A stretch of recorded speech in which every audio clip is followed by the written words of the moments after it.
Alors rebonsoir à toutes et à tous, et encore désolé pour ce petit problème technique, hein, Yoav Nizar pour vous retrouver donc pour cette closing bell. Rapidement, je laisse prendre connaissance de l'avertissement du risque de trading, que voici. On revient sur les graphiques, et donc le cours du pétrole, hein, comme je disais, le cours du pétrole qui a été mis sous pression malgré le déstockage, de stockage plus important que prévu de stock de barils de brut la semaine passée aux États-Unis, puisqu'il y a eu un déstockage de 3 226 000 barils, alors que le consensus attendait un déstockage de 3 millions de barils de brut. Et toutefois, le stock d'essence, il y a eu un restockage de barils d'essence d'1 million 10 000 barils d'essence, alors que le consensus en attendait un déstockage de 2 millions de barils d'essence. Donc ce contexte, et je dirais de manière un peu paradoxale, hein, car ce que regarde le marché sont principalement les stocks de brut, qui sont donc, euh, qui sont donc réduits, hein, de manière plus importante que prévu. Malgré ce déstockage, le cours du pétrole qui a été mis sous pression, qui est mis sous pression, mais qui rebondit tout de même sous un niveau de support, voilà, qui tient tout de même des niveaux de support. Niveau de support notamment à 50 $ avec 94. Euh, je reste optimiste pour le cours du pétrole, je reste optimiste, que ce soit à court terme ou à moyen terme. En effet, à court terme, le marché tient ses supports, et sur une vision un peu plus long terme, regardez, le marché qui, malgré ces légers retracements, reste toujours bien orienté et en tout cas, devrait terminer la séance en hausse. Enfin, devrait. En tout cas, il est bien parti pour. Il est bien parti pour lorsqu'on regarde justement le cours, le taux de change du WTI ou du Brent. Donc, des cours du pétrole qui restent bien orientés. Le Brent qui s'approche de mon objectif à 54 $, mon objectif swing, annoncé depuis un moment d'ailleurs. Le WTI devrait suivre également, devrait atteindre prochainement, en tout cas s'il s'agit là de mon billet, les 54 $. Le marché qui, on sent, commence à s'accélérer, hein, depuis le franchissement des 50 $. Puisque nous sommes sur les matières premières, rapidement le cours de l'once d'or qui bondit, qui poursuit son rebond, entamé suite au rapport NFP, suite à la publication du rapport NFP, l'once d'or qui profite clairement de la baisse, de la consolidation du dollar américain, le dollar américain qui, comme vous voyez sur ce graphique de l'US Dollar Index, qui reste finalement pénalisé, sous le coup également des chiffres de l'impôt aux États-Unis qui ont remis totalement en cause une toute éventuelle hausse de taux de la réserve fédérale cet été. Dans ce contexte, donc pour revenir sur l'once d'or qui a atteint, je crois, mon objectif énoncé ce matin à 1263 $, le cours de l'once, oui, voilà, un plus haut à 1264, qui correspond finalement à ce niveau de support devenu résistance, le niveau de support qui correspond donc à un niveau de résistance potentiel. Donc à court terme, en effet, le risque est haussier, le potentiel est haussier pour le cours de l'once d'or. Rapidement, on passe rapidement au marché boursier, aux bourses. Alors, les bourses, et donc séance de baisse boursière, puisque sur le marché spot, le CAC 40 qui a clôturé la séance à moins 0,67%, le DAX perd lui 0,75%, et l'indice pan-européen Eurostock 50 perd également 0,78% au moment où je m'adresse à vous, alors que Wall Street a ouvert en hausse. Donc c'est paradoxal, l'élan de Wall Street et le déstockage hebdomadaire finalement ne sont pas parvenus à soutenir les bourses européennes. Le CAC 40 qui reste donc qui reste finalement sous ce niveau de résistance, donc déjà sous sa moyenne mobile 200 jours, moyenne mobile 200 jours qui joue pour le moment son rôle de résistance, mais il y a également ce niveau horizontal intéressant que voici, voilà, à 4535 points, qui joue également un rôle de résistance, qui correspond, en tout cas qui est proche de la moyenne mobile de 100 jours. Donc, donc à court terme, je dirais que le marché conserve un risque baissier. Regardez toutefois en H1, le marché qui rebondit sur sa moyenne mobile 200 heures. Ce sont également des éléments à prendre en compte. Un rebond n'est pas exclu. Un rebond n'est pas exclu pour les bourses européennes qui sont toutefois sur des niveaux de support court terme. Mais en effet, sous cette résistance à 4535 points, le risque reste tout de même baissier.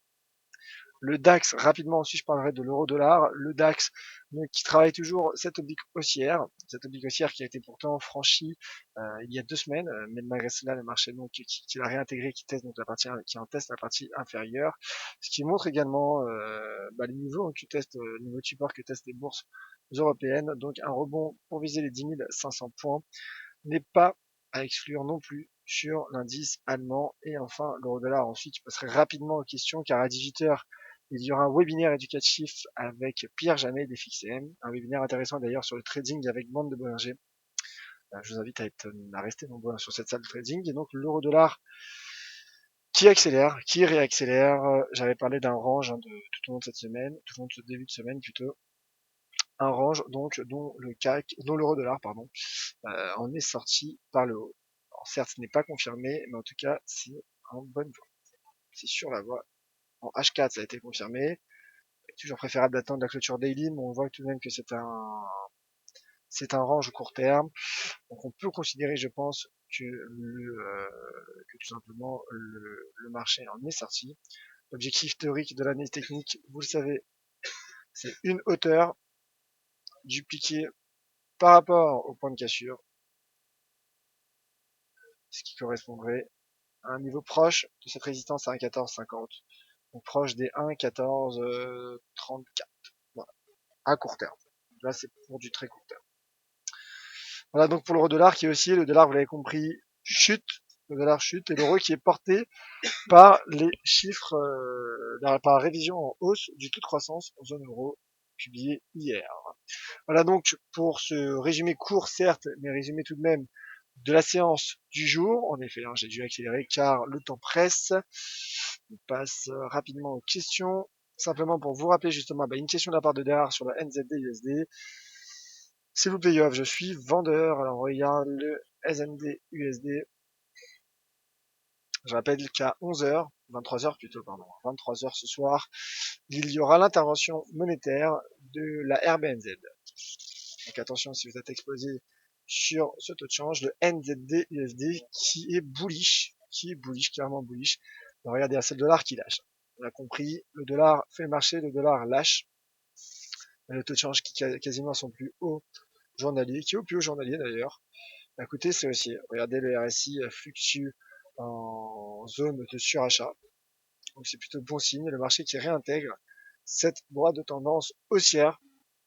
Finalement, la sortie par le haut de ce biseau, de ce précédent biseau lors du 31 mai, puis ce pullback effectué quasiment dessus, a peut-être été le signal d'une reprise haussière pour le NZD USD. En tout cas, mon cher Dera, le potentiel, le risque est plutôt haussier.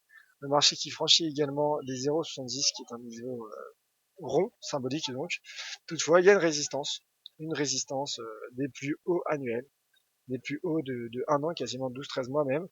Euh, donc, comme le rappelait cet après-midi, aujourd'hui en tout cas Vincent Gann, dans un de ses webinaires, on ne peut pas acheter, en tout cas l'analyse technique ne recommande pas l'achat d'une résistance de cette ampleur. Donc là, il y a un bon niveau de résistance. Alors il reste encore de la marge, il reste encore un upside, puisque le marché cote actuellement à 0,70 232, alors que la résistance se situe à 0,66 54, donc il laisse un potentiel de hausse pour le NZD USD. Je pense que le marché devrait aller le travailler, mais toutefois, je rappelle qu'il y a la RBNZ l'année prochaine, le soir prochain, même ce soir, donc soyez prudents. Georges, pour l'USD CAD, bonjour Yav, comment vas-tu l'évolution de l'USD CAD avec le cours du pétrole? Baissier car le dollar chute, en tout cas baisse, il consolide bien, le dollar est en nette difficulté, et le taux de change USD CAD, et le pétrole pardon, qui accélère, qui a franchi les 50. Donc je dirais c'est presque logique que le taux de change USD CAD conserve selon moi un potentiel baissier. Alors certes, il y a un léger rebond technique en 4 heures, mais justement, je pense qu'il faille profiter de ce genre de rebond pour dégager une stratégie baissière. Je pense qu'à court terme, il y a un niveau de support intéressant. Après, c'est un niveau de support à 1,26, 27 dollars canadiens qui pourrait être exploitable. Voir cette zone à 1,25, 97. 1,26 en tout cas, me paraît possible sur le taux de change USDK. Alors, question de la part de... Alors, quelques problèmes sur le chat, visiblement. Question de la part de Pac. Que s'est-il passé Pacman 6055, pardon. Que s'est-il encore passé cet après-midi pour que les marchés, pour que les indices rebaissent, stock de pétrole? Bah écoutez, en effet, du point de vue de l'analyse fondamentale, en tout cas du point de vue macroéconomique, les statistiques ont eu plutôt vocation à soutenir les marchés. Mais les marchés n'en ont pas profité, n'en ont pas tenu compte. Écoutez, en effet, le marché reste baissier, finalement, reste averse au risque. Je rappelle que même qu'il y a eu des statistiques l'année dernière en Chine, sur le commerce extérieur notamment, baisse des exportations chinoises, baisse des importations moins prévues toutefois, plutôt positive donc pour les importations. Il y a toujours ce risque de Brexit, il y a ce marché de l'emploi fragile aux États-Unis. Dans ce contexte, je pense que les marchés ont préféré jouer la carte de la prudence et prendre des bénéfices. Alors, JS, je ne sais pas si vous avez la question. Pourriez-vous nous donner votre avis sur le USD MXN, comment expliquer la baisse niveau fondamental? Quand les châssis, c'était plus facile à prévoir. L'USD MXN, en effet, alors j'en parle parfois. C'est vrai que ça fait un moment que j'en ai pas parlé dans le Commodities Market Report, car je parle également des devises matières premières et des devises exotiques. Donc, du point de vue technique, en effet, le risque paraît plutôt baissier. Et du point de vue de l'analyse fondamentale, alors écoutez, il est vrai que la Banque du Mexique, pardon, se situe plutôt dans un cycle accommodant. Alors je ne suis pas tout particulièrement les récentes statistiques en les récentes statistiques, je dirais au Mexique, mais si vous patientez quelques secondes simplement, je vous les donne tout de suite. Voilà, donc, alors récemment, il y a eu le taux d'inflation aujourd'hui. Non, pardon, le taux d'inflation est attendu demain. Taux d'inflation mexicain, voilà, justement attendu demain à 15h. 15h, le consensus s'attend à une inflation de 2,58% en glissement annuel et une inflation sous-jacente à 0,22%, au même niveau finalement quasiment que les précédents. Alors, que s'est-il passé cette semaine récemment? Bah écoutez, il y a eu l'indice de confiance de consommateur qui a légèrement battu les attentes du consensus, et ça c'était lundi.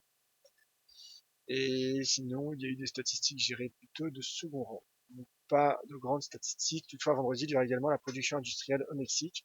Donc on s'attend tout de même à de la volatilité demain avec l'inflation mexicaine et vendredi avec la production industrielle au Mexique. Alors, review un lien tout simplement sur le net, sur internet, hein, mon cher JS. Voilà. Alors, plus d'autres questions sur le chat. Merci à toutes et à tous d'avoir suivi cette closing bell. Encore désolé pour ce léger problème technique. J'invite également à vous rapprocher de notre service client car les marges, notamment certaines de nos marges, notamment sur le CFD UK100, UK100 et GR30 seront modifiées dans les prochains jours, d'ailleurs dans les prochains jours, en raison notamment du risque de Brexit. Plus d'explications, n'hésitez pas à contacter notre service client qui sera ravi de pouvoir vous éclairer à ce sujet. On se quitte donc sur ce graphique du NZD USD bullish qui franchit les 0,70 avant l'intervention de la RBNZ, la Banque centrale de Nouvelle-Zélande. Merci à tous. Rendez-vous demain à 10h15 pour le Commodities Market Report. C'était Yoann Bizarre pour DBFX, FXM. Très bonne soirée et à demain.